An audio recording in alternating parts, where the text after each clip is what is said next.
A Rádio Federal passa a apresentar programa Polícia Cidadã. Discutindo com a sociedade um novo modelo de segurança pública. Entrevistas, dicas de segurança, notícias, recebimento de denúncias. Apresentado pelos delegados federais Marcelo Itagiba e Cleiton Bezerra.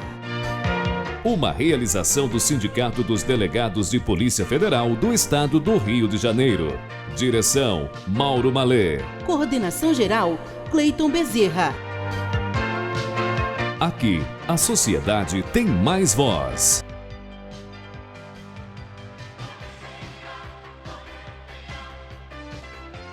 Polícia Cidadã.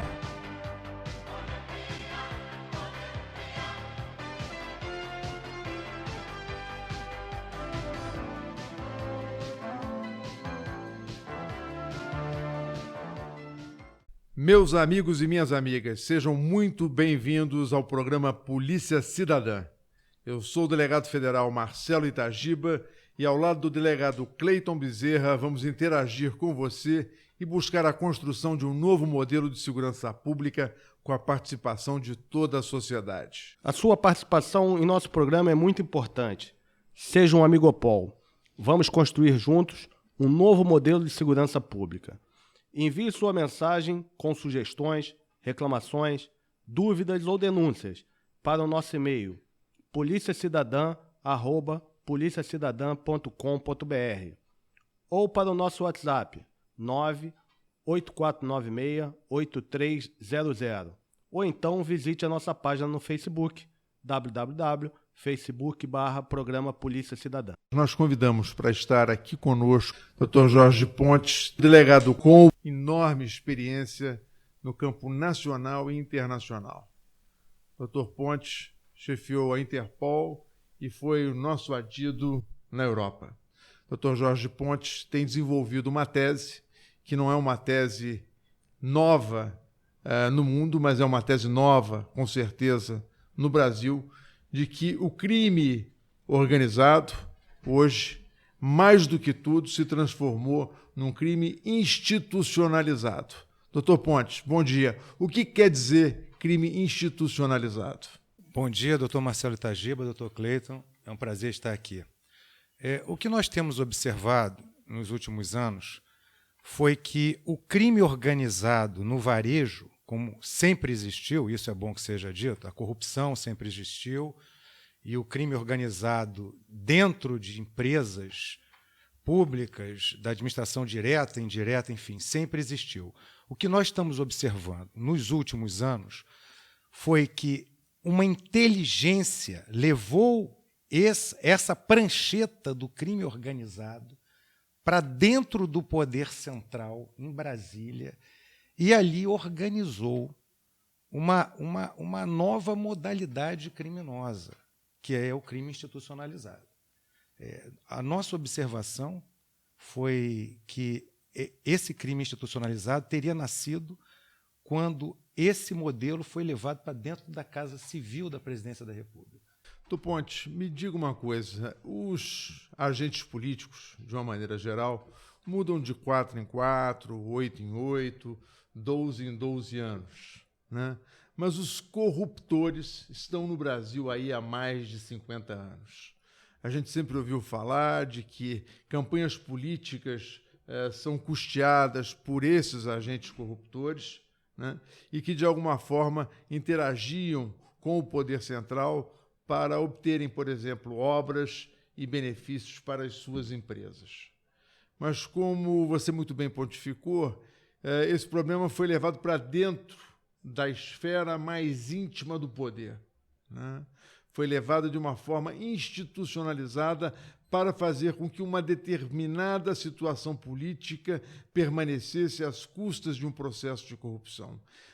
Em que momento a gente detecta isso? Seria a partir daquela denúncia feita pelo deputado Roberto Jefferson? Na verdade, a denúncia feita pelo deputado Roberto Jefferson se refere ao mensalão. Nos nossos estudos, que nós estamos nos aprofundando em relação a essa tese do crime institucionalizado, mensalão e petrolão são duas rodas de uma mesma engrenagem criminosa. Um alimenta o outro. O Petrolão, algum dos pontos do Petrolão foram criados, alguns dos esquemas do Petrolão foram criados para alimentar o Mensalão. Nós estamos identificando o início desse processo de institucionalização do crime com a entrada do ex-ministro da Casa Civil, Zé Dirceu, na Casa Civil. Tanto é que ele está preso hoje em razão do Mensalão e do Petrolão. Ele está preso em razão desses dois processos. Inclusive, do Petrolão, há mais de uma ordem de prisão, uma ordem de prisão contra o ministro Zé Dirceu. Então, o que você está querendo dizer, de uma maneira geral, é que hoje nós temos um processo de corrupção instalado na mais alta esfera do governo federal, com o objetivo de manter o poder político por anos e anos. É isso? Na verdade, o desenrolar das últimas fases da Operação Lava Jato nos provoca uma pergunta. É um projeto de poder para amealhar fortunas ou eles estão querendo amealhar fortunas para consolidar um projeto de poder? Eles estão... chega a ser até engraçado. Eu me arrisco a dizer que é um pouco dos dois.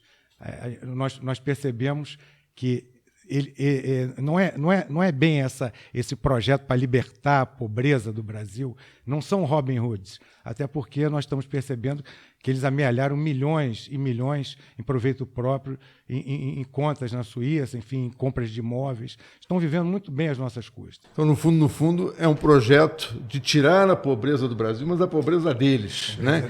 Que chegaram sem nada, né? Com um discurso moralista, né? Com o objetivo de refundar o Brasil, né? De ter um salvador da pátria fazendo esse papel, e ao contrário daquilo que sempre propugnaram, né?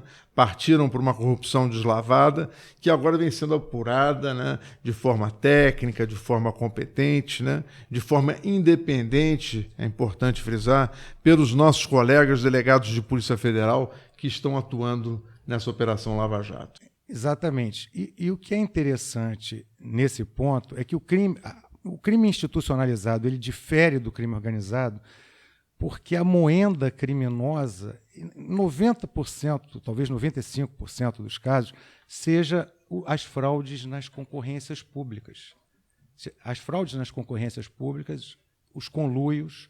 Então, na verdade, os agentes do crime institucionalizado, eles não cometem... O crime organizado é tráfico de drogas, tráfico de mulheres, tráfico de armas. Eles estão ali tomando atos de ofício, assumindo o seu posicionamento nas suas funções, nomeando, enquanto o crime organizado usa armamento para garantir, eles usam o diário oficial. O crime organizado infiltra, o crime institucionalizado nomeia. Um verdadeiro exército de autoridades, não só para perpetrar os crimes, para fraudar, desviar fortunas, como também para garantir a impunidade do grupo. É tudo uma máscara, né? Uma máscara de legalidade, onde atrás vem a ilegalidade, né? Faz-se coisas que deveriam ser feitas, né? Atos que deveriam ser tomados, mas que com o objetivo é sempre o crime, né? Exatamente. E o que é assustador é que o grande desafio para a Polícia Federal hoje é investigar o crime cometido nas concorrências públicas. Por quê? Nós estamos sabendo, eu estou acompanhando desde a segunda fase da Operação Lava Jato, nós estamos sabendo que até hoje, alguns esquemas continuam a existir. Propinas continuam a serem pagas na 18ª fase, 19ª fase, as propinas continuavam a ser pagas. Então, por quê? Isso tem uma razão. Porque eu costumo dizer, nós chamamos do fator Oriente Express. Todos os envolvidos no conluio, todos os envolvidos no esquema fraudulento estão combinados. O gestor foi nomeado para poder pilotar a fraude, certo? Quem nomeou para que ele assim o fizesse, né? E as empresas concorrem todas num conluio, fazem um clube. Então, como foi o crime Quando você fala nas empresas, Pontes, você está se referindo especificamente ao quê? As empreiteiras, no caso da Lava Jato, o clube, né? Nós temos variantes. Hoje já se abriu para a eletronuclear e, infelizmente, o que nós vamos ver nos próximos anos são essa operação Lava Jato, o rescaldo da Lava Jato chegando nas bordas das outras empresas públicas, enfim, a administração indireta. Isso vai chegar no BNDES, vai chegar talvez na Caixa Econômica, enfim, vai chegar aonde os tentáculos, aonde a coordenação e controle da Casa Civil chegou, né? Agora é importante também a gente colocar, e me parece que os instrumentos de investigação, né, foram se aprimorando através dos tempos, né? Os seminários realizados na Academia Nacional de Polícia, pela Polícia Federal, no intuito de buscar novas formas e novas tecnologias e novas legislações que permitissem, né, o desenvolvimento da atuação do poder de polícia, se fizeram bastante importantes. Eu me lembro quando nós lutávamos para ter uma lei que disciplinava a interceptação telefônica. Depois nós tivemos essa lei que criminaliza, né, as entidades organizadas que praticam crime. E temos agora também essa questão da delação premiada, né? Eu gostaria que você falasse um pouquinho sobre a importância da delação premiada no combate à corrupção institucionalizada. A delação premiada talvez seja uma das mais importantes ferramentas. É algo semelhante ao modelo que é utilizado nos Estados Unidos, embora eles lá tenham a imunidade total, que eles chamam full immunity, que nesse mercadejar entre o réu e o Ministério Público e o juiz, enfim, a polícia, a persecução penal, eles chegam a um ponto de tão grande é o que o réu pode fornecer que o estamento persecutor concede a imunidade total. Eu vejo no Brasil essa experiência da Lava Jato, que já é emblemática e histórica, como um divisor de águas. E vejo também, doutor Itagiba, como um divisor de águas para a própria advocacia criminalista. Porque os advogados criminalistas, eles começaram a perceber que, por conta dessas novas técnicas dos nossos colegas delegados, por conta desses novos instrumentos legais, a nova legislação, os seus pacientes foram encurralados. E a partir daí, em vez de seguir com aquela velha estratégia das chicanas, buscando a prescrição, e que já não se avista diante do clamor público e das pressões sobre o judiciário, sobre as instâncias superiores, principalmente, os advogados se viram obrigados a abraçar essa nova abordagem. Isso é fundamental. É importante que se diga uma coisa, e me corrija se eu estiver errado. A Polícia Federal, na sua atividade de combate ao crime, há muito tempo vem combatendo a corrupção que se encontra entranhada, né, nos governos. É que há muito tempo a Polícia Federal não conta com o respaldo do Poder Judiciário para levar avante as suas ações. Então, acho que há um interessante divisor de águas agora. Porque eu me lembro, por exemplo, que enterraram uma operação feita pela Polícia Federal que se chamou Castelo de Areia, né? Sumiu no STJ essa operação. E outras operações que foram desencadeadas pela Polícia Federal que foram paralisadas num determinado momento. Então, eu acho que é importante a gente dizer o seguinte: hoje, quando você tem um juiz que deixa a polícia trabalhar, né, que atende os pedidos de investigação, né, e que tem o respaldo também por parte do Ministério Público, sem competição, sem vaidades, né, na verdade, na busca do objetivo que todos nós temos que ter, que é combater os corruptos colocá-los na cadeia. Eu acho que é fundamental a gente ter uma estrutura que permita que esse combate seja continuado, porque a chaga da corrupção não é algo que vai acabar, mas é algo que precisa ser sempre combatido. Não lhe parece isso? Exatamente. O senhor tocou num ponto que eu reputo fundamental. O que acontece hoje em Curitiba poderia se transformar num case, num exemplo, porque a Polícia Federal, como nós sabemos, ela anda conflagrada internamente. Nós temos umas arestas que se eriçaram com o Ministério Público também nos últimos anos. E em Curitiba, nós conseguimos a situação ideal, um magistrado combativo, uma equipe que trabalha coesa. Lá nós temos os delegados de Polícia Federal. Eu tive a oportunidade de visitar uma vez, tive com eles aqui, quando eles vieram fazer um levantamento aqui, que eu tive a oportunidade de auxiliar em relação à investigação da Petrobras, e percebi os agentes, os escrivães, os peritos, todos em harmonia.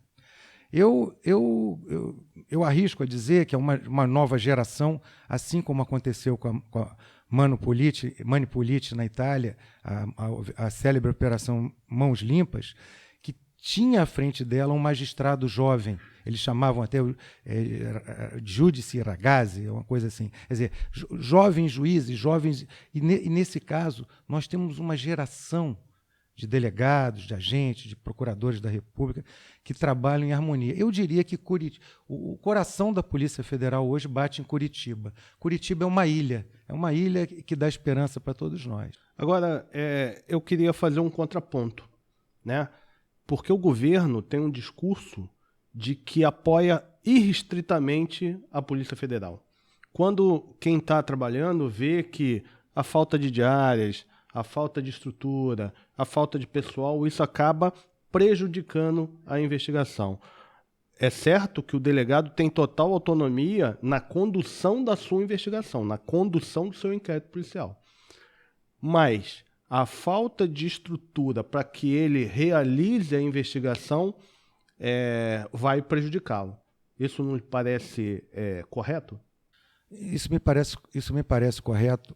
A sua colocação é absolutamente pertinente.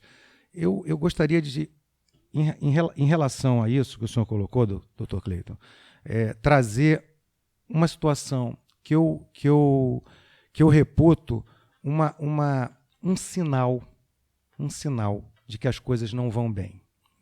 E que é o seguinte: não sei se os senhores, doutor Marcelo Itagiba e doutor Cleiton, já repararam, toda vez que um presidente é eleito, principalmente nos últimos anos, e vai indicar o ministro da Justiça, o maior estresse do ministro da Justiça e do presidente é para escolher o diretor-geral da Polícia Federal. É um estresse. A pasta MJ é considerada uma pasta nervosa, complicada. Isso de uns anos para cá. Não era assim. Aí eu pergunto, por quê? Isso é um sintoma. Os senhores já imaginaram se a Angela Merkel ou o Barack Obama vão ter preocupação em nomear o chefe, respectivamente, da BKA ou do FBI? É óbvio que não. Eles não vão ter preocupação nenhuma. Isso não vai estressá-los. Porque, simplesmente, Angela Merkel e Barack Obama não têm as seclas, não têm uma estrutura, uma plataforma de crime dentro dos seus governos. Pode ter ali um funcionário que escorregue, uma coisa assim, tal. Mas então não é preocupação. Eles indicam os seus respectivos chefes das suas polícias federais e isso não acontece mais. E eu gostaria até de me alongar um pouco mais e apontar um outro sinal. Os senhores já perceberam que a Polícia Federal saiu do panorama policial? Abre os cadernos policiais dos jornais, as páginas policiais, a Polícia Federal não está. Onde está a Polícia Federal? Logo na capa, como assunto dos principais articulistas, no setor de economia e no setor de política. Aí eu pergunto, então a Polícia Federal não faz mais polícia ou o Brasil inteiro é um caso de polícia? Eu acho que o Brasil inteiro está se tornando um caso de polícia, mas eu tenho uma grande preocupação. Esses grupos que exercem o poder através da corrupção, estão sendo identificados. E talvez em função do trabalho que nós estejamos fazendo com a Polícia Federal, eles venham a ter mais dificuldade em fazer a captação de recursos. Nós sabemos que muitas vezes os projetos de governo não são projetos do governo, né? São projetos levados ao governo pelas próprias empreiteiras que escolhem que tipo de obra querem fazer, a que preço vão fazer. Os membros do governo colocam um sobrepreço para dizer qual é a parte da propina que lhes cabe. Agora eu vejo com preocupação um outro lado, porque quando a gente ameaça as estruturas criminosas, esses que estão no poder podem procurar outras fontes, né, para alimentar a sua ganância e o seu desejo de permanecer no poder. Você não acha preocupante a possibilidade de, no futuro, nós virmos a ter, ou até já estejamos tendo, uma articulação entre determinados grupos do poder e o PCC em São Paulo? Isso é uma projeção, enfim, digamos assim, o pior cenário possível, enfim, dentro do que nós estamos, seria até o próximo passo. Eu vou aproveitar o que o senhor falou e vou colocar um ponto que eu acho interessante sobre essa questão das obras serem propostas, as grandes obras, os grandes projetos serem propostos pelas empresas. Eu acho que o que nós estamos vivendo hoje, ele compromete o projeto nacional. Exatamente isso que o doutor Marcelo Itagiba falou, isso é um ponto importantíssimo para ser colocado. No passado, para nós não querermos bancar os inocentes, dizer que não havia, que a corrupção foi inventada agora, não podemos chegar a esse ponto. Não devemos chegar a esse ponto.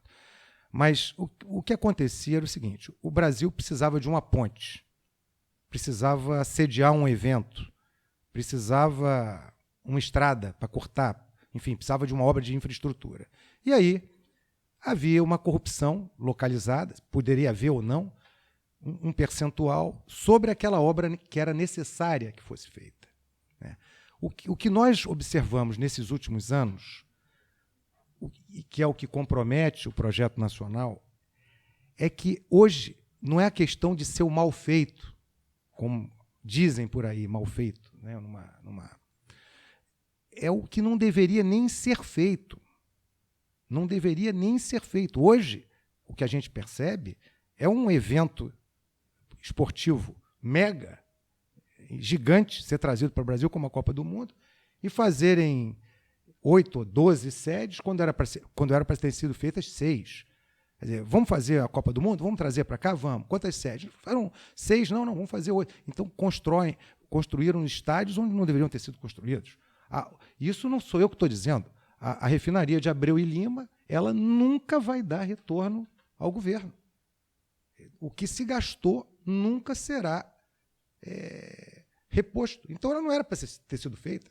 Você não faz um empreendimento que não vai trazer. Na verdade, são projetos que são feitos para que sejam fraudados, para que sejam desviadas imensas quantias para esse projeto de poder institucionalmente montado. Eu tenho uma questão que vira e mexe eu acabo vendo em alguma mídia, tá? A Operação Lava Jato prejudica economicamente o Brasil. A crise política, a crise econômica decorre da Operação Lava Jato. A Operação Lava Jato levou o Brasil à crise política. Quando, na verdade, o que levou a crise política ou a crise econômica foram os crimes cometidos, e não a Operação Lava Jato. A Operação Lava Jato é somente a investigação de um crime que foi cometido.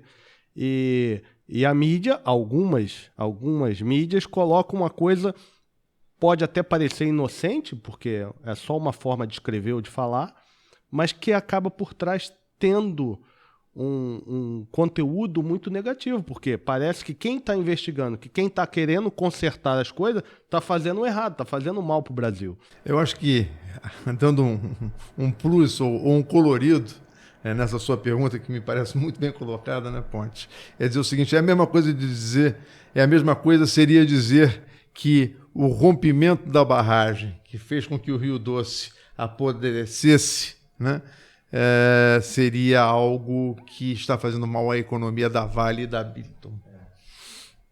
Com certeza. E a gente se depara às vezes com isso daí e fica vendo o que está por trás disso daí, o que pode acontecer, né? Para a população que está sofrendo, né, toda essa os resultados disso daí, com desemprego, com a economia muito em baixa, acabar pensando que o problema é a Lava Jato e não é a corrupção que a Lava Jato está investigando. E isso que o senhor falou, doutor Cleiton, é interessante, porque o que nós observamos, o trabalho que nós estamos desenvolvendo nesse momento, nos coloca em contato com policiais, principalmente dos Estados Unidos, onde alguns processos estão ocorrendo, tanto na área de administrativa, como na área penal, como civil. Os americanos não conseguem entender essa... É difícil explicar o Brasil hoje em dia para um americano, para um inglês, para um francês, porque esse argumento é um argumento da empulhação. Infelizmente, o crime institucionalizado ele não corrompe apenas agentes públicos e agentes políticos, ele corrompe também a mídia. Então, essas empulhações, essas fraudes intelectuais, são colocadas como se a Lava Jato fosse a responsável pelo contrário. A Lava Jato é um tratamento e o Brasil, depois da Lava Jato, vai sair muito mais saudável, principalmente para os investidores. É só ver quantos milhões de dólares ou bilhão de dólar, né, os cofres públicos estão recebendo de volta em função da própria Lava Jato, né? Sem falar no estancamento da sangria, quantos esquemas estavam sendo... enfim...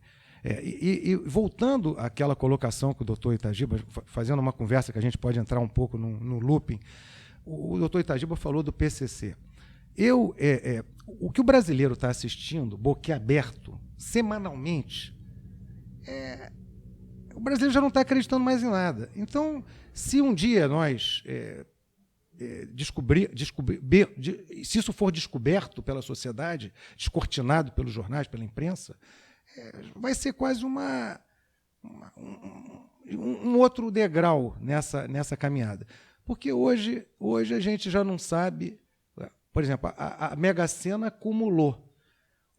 As pessoas já não sabem mais se aqueles 200 milhões vão para alguém. Ninguém sabe para quem aquilo vai. A Caixa Econômica, ou bem ou mal, é administrada por esse governo. A Caixa Econômica Federal é administrada pelo governo do Petrolão, do Mensalão.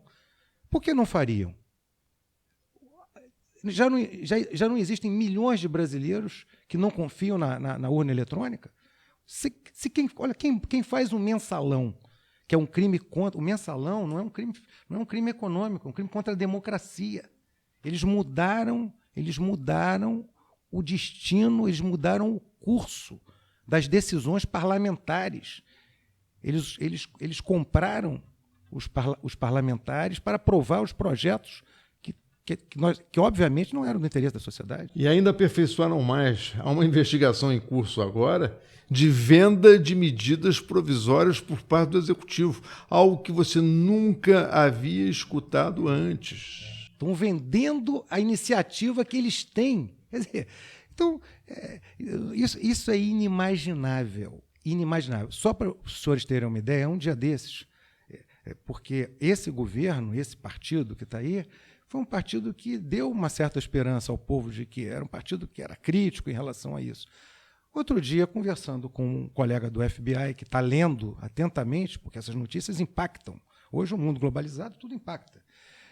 Me perguntou, uma pergunta até curiosa, esse Collor de Mello é parente daquele que foi submetido a um processo de impeachment? Porque não entra na cabeça dele que esse governo poderia ter chamado e colocado o senador Collor de Mello, que hoje está sendo investigado, para tomar conta, enfim, tanto é que ele tem influência nessa questão do petróleo. E é considerado, foi chamado pelo ex-presidente Lula como um dos nossos baluartes, um dos nossos, enfim, arrimos políticos, enfim.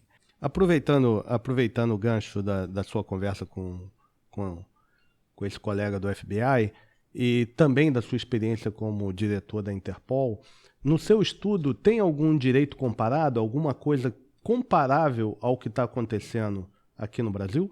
Olha, nós começamos a tentar fazer um estudo sobre onde o crime, como bem colocou o doutor Itagiba, o doutor Itagiba, meu colega e professor, também com grande experiência internacional, foi um dos que me levou enfim, a entrar nessa especialidade. O crime institucionalizado, ele não é não é endêmico do Brasil, não é endêmico. Alguns países africanos sofrem isso, mas isso, e o que nos entristece, talvez alguma coisa em relação à Venezuela e países africanos, países que são comandados por ditadores, enfim, em que o crime tomou todas, inclusive chegou até nas Forças Armadas, que não é o nosso caso, graças a Deus. Mas isso aí é uma realidade. Isso é uma realidade. Deixa eu falar uma coisa que você tocou num ponto que me pareceu muito interessante, quando você falou na Operação Mãos Limpas na Itália. E veja como é que são as coisas, né? Operação Mãos Limpas na Itália nasceu de uma operação da Polícia Federal no Brasil, que levou à prisão, né, o mafioso Tommaso Buscetta e depois o Gaetano Badalamenti, né, um extraditado para a Itália, outro extraditado para os Estados Unidos, e fizeram os seus acordos de delação, né, premiada, né, e a partir daí começou a se desmascarar, né, a união da atividade mafiosa com as estruturas formais do governo na Itália. Quer dizer, nós demos um impulso com a prisão e entrega desses indivíduos a esses governos, né? E agora nós estamos fazendo o mesmo processo que eles, ou seja, através da experiência muito bem sucedida na Itália, hoje nós estamos fazendo com a própria Polícia Federal o mesmo tipo de atividade. Isso é que eu chamo de um processo de retroalimentação do bem. Retroalimentação do bem. E o doutor Sérgio Moro, ele é um estudioso da Mãos Limpas. Então, na verdade, foi exatamente isso que o doutor Itagiba falou. Retroalimentação. Nasceu aqui, foi para lá, desenvolveu, depois o magistrado estudou e hoje aplica os conceitos aqui. Doutor Pontes, esse crime institucionalizado, né? Quais seriam as principais ameaças, principalmente a grande ameaça à democracia que esse tipo de atividade criminosa traz? Doutor Marcelo, o crime institucionalizado, ele praticamente sequestra o país. Ele tira o país da sociedade brasileira, da nação brasileira. Ele causa 3 grandes prejuízos. Um é o prejuízo frontal à democracia, a partir dos mensalões. O Congresso opera com vícios, a legislação que tem que ser aprovada não é. Enfim, o país caminha corrompido para outro lugar que não o do interesse da sua sociedade. O segundo é o projeto nacional que é comprometido. Estádios são construídos sem necessidade, refinarias são construídas sem necessidade, grandes eventos internacionais são trazidos para cá em momentos inoportunos, enfim.